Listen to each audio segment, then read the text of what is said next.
Et se rapprocher de l'Europe plutôt que de la Russie, c'est ce que veut la présidente du pays contre le gouvernement et c'est ce que veulent aussi 80% de la population selon les sondages régulièrement cités. Alors, comment se fait-il qu'une écrasante majorité de la population et la présidente elle-même ne puissent pas imposer leur volonté? C'est la grande question, nous l'avons posée directement à la présidente Salomé Zourabichvili. Parce que nous sommes dans un régime qui est en train de tourner autoritaire. Moi, je suis pratiquement privé de tout pouvoir réel autre que la parole et autre que celle qui vient de la légitimité du soutien de la population. Et la population n'a aucun autre moyen que l'expression dans la rue de sa frustration, ce qu'on voit aujourd'hui, et demain dans les élections qui sont le 26 octobre prochain, de marquer son dissentiment par rapport à l'évolution qu'a pris le pays. Et ces manifestations contre ce qu'on appelle la loi russe, c'est en réalité devenu le symbole, la focalisation sur cette loi qui risque, comme à l'instar de la loi russe, de brider la société civile, les organisations non gouvernementales et les médias. C'est aussi le symptôme de beaucoup d'autres choses qu'on a déjà vues, qui sont d'autres décisions, d'autres lois et surtout une rhétorique des autorités de ce pays qui ne va plus dans la direction européenne qu'a choisi le pays, comme vous l'avez dit, 80% de la population, l'orientation européenne qui est inscrite dans la Constitution, que ce parti a inscrit dans la Constitution quand il y a quelques années, l'intégration européenne et euro-atlantique étant la priorité du pays. Et tout d'un coup, on a le sentiment que on a obtenu le statut de candidat, et que depuis lors, les choses nous échappent, que ça va dans une direction différente. Il y a un discours extrêmement véhément du président honoraire du parti, M. Ivanishvili, le 29 avril, qui s'en prend aux partenaires occidentaux de la Géorgie, les accusant de vouloir fomenter un second front en Géorgie, de fomenter la déstabilisation, de vouloir financer ce qui pourrait renverser le gouvernement. Donc il y a toutes sortes d'accusations conspirationnistes contre nos partenaires principaux, ceux qui viennent de nous donner le statut de candidat et qui étaient prêts, qui sont prêts encore, à nous ouvrir les négociations d'adhésion à l'instar de l'Ukraine et de la Moldavie. Est-ce que c'est ça la frustration. Est-ce que la Géorgie est devenue ou devient une démocratie illibérale? Est-ce que vous craignez une dégradation très rapide de l'état de droit? Il y a une dégradation qui est en cours à travers toute une série de lois, à travers le fait que l'on a vu très bien lors du vote de cette loi que nous sommes dans un système de parti unique qui contrôle le Parlement, auquel il ne laisse guère à l'opposition de pouvoir pratiquement nul, qui contrôle la justice dans ce pays. Et c'est d'ailleurs une des demandes les plus fortes de l'Union européenne, qui est de dégager, de libérer la justice de son emprise politique.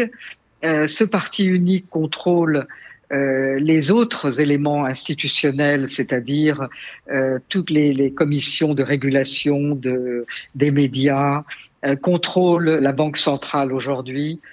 Donc on a un peu le sentiment de revenir, et c'est ça la frustration de la population, dans un système dont on croyait être sorti, dans un système à tendance autoritaire, dans lequel il y a sans arrêt des pressions et des menaces sur les médias.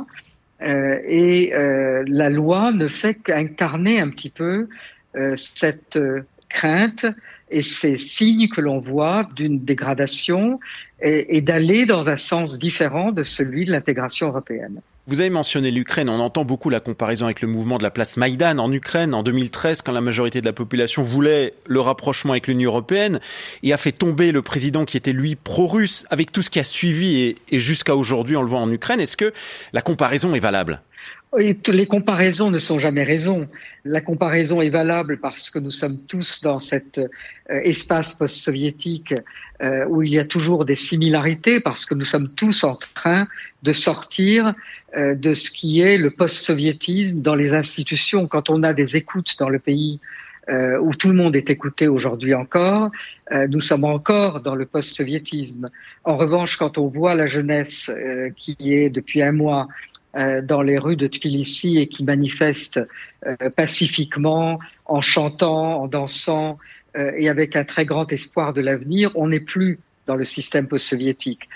Donc c'est toujours difficile de dire ça va se produire de la même façon. Non, on est dans une autre situation que ne l'était Maïdan. On a beaucoup progressé. Encore une fois, on a obtenu le statut de candidat.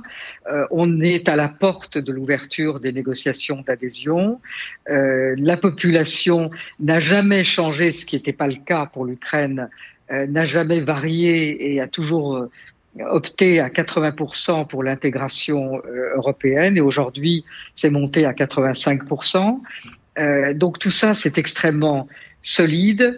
Et c'est pour ça qu'on voit cette réaction extrêmement déterminée. Maintenant, l'important, ça va être de transformer cette énergie positive, en une campagne pour les élections prochaines, qui sont en octobre de cette année, et qui devront être la réponse de la population géorgienne à ce qui est peut-être encore ne serait-ce qu'une déviation, et le retour à notre voie, notre seule voie, et notre seule perspective, c'est la perspective européenne. C'est la Russie qui est à la manœuvre derrière les actions du gouvernement, du parti au pouvoir? Vous savez, c'est toujours très difficile de savoir derrière le rideau qu'est-ce qui se passe, qui dirige, qui a de la complaisance et quelles sont les stratégies. Ce qui est important, c'est de regarder les faits. Cette loi et un certain nombre de lois vont dans le mauvais sens.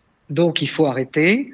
Il faut revenir dans la bonne direction. Et le moyen stable pour la Géorgie, sans mettre en cause la stabilité de la Géorgie et de la région, dont dépend aussi notre voisin arménien aujourd'hui, c'est d'aller pacifiquement vers des élections qui remettront sur le tapis ces lois non européennes et nous réengagerons dans la bonne direction.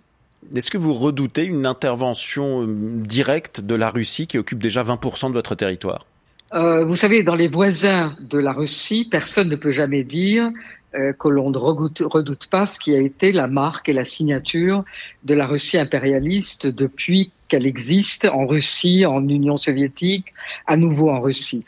Donc ce serait de ma part absurde de dire que je ne redoute rien, mais je crois que nous avons une voie qui est une voie pacifique, qui est une voie stable, qui n'est pas une voie de confrontation avec la Russie d'ailleurs, qui est d'aller à nos élections, de choisir notre avenir. Et c'est l'avenir qu'aujourd'hui, en sortant dans la rue, la jeunesse géorgienne choisit. Et moi, je suis à ses côtés.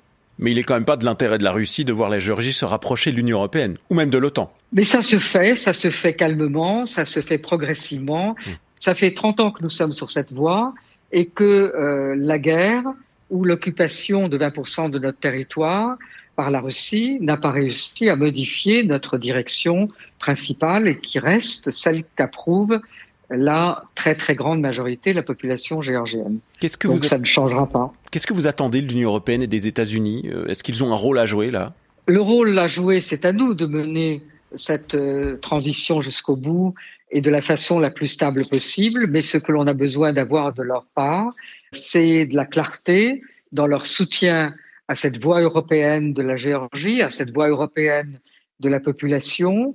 Ce que l'on attend, c'est qu'ils disent clairement quand il y a des lois qui ne sont pas en accord et dans la ligne de ce qui sont les valeurs européennes, et d'ailleurs l'Union européenne, comme les États-Unis l'ont fait, et de nous soutenir dans la voie des élections avec des missions d'observation, avec une présence européenne, avec une attention européenne. Le reste, et c'est à nous de le faire.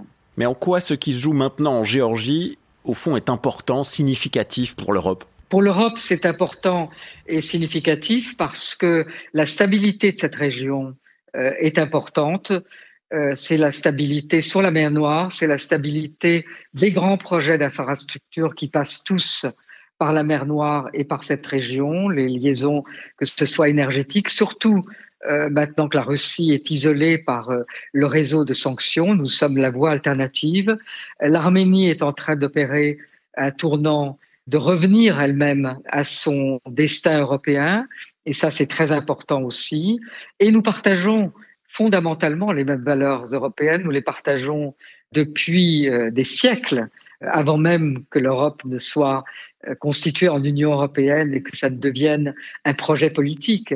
Mais ce partage des valeurs et cette perspective européenne, elle a toujours été présente pour la Géorgie parce que située où elle est, située comme elle n'a pas d'autre alternative que de rentrer dans cette communauté de destin et de valeurs. On l'évoquait en début d'interview, vous nous dites que vous êtes forte de la légitimité de la population, mais vous êtes en conflit ouvert avec le gouvernement.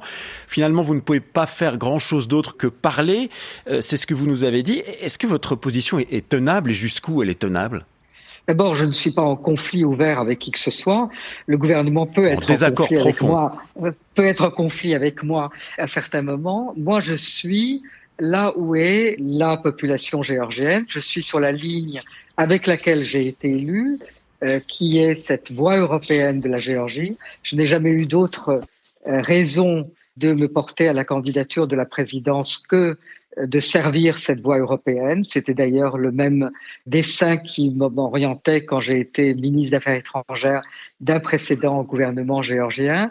C'est la voie de la Géorgie et c'est pour ça que j'ai de la légitimité parce que, au-delà des différents aléas, je défends ce que défend 85% de la population de la Géorgie, c'est de pouvoir aller vers l'Europe. Salomé Zourabichvili, présidente de la Géorgie, ancienne diplomate française, elle nous a accordé une interview enregistrée hier.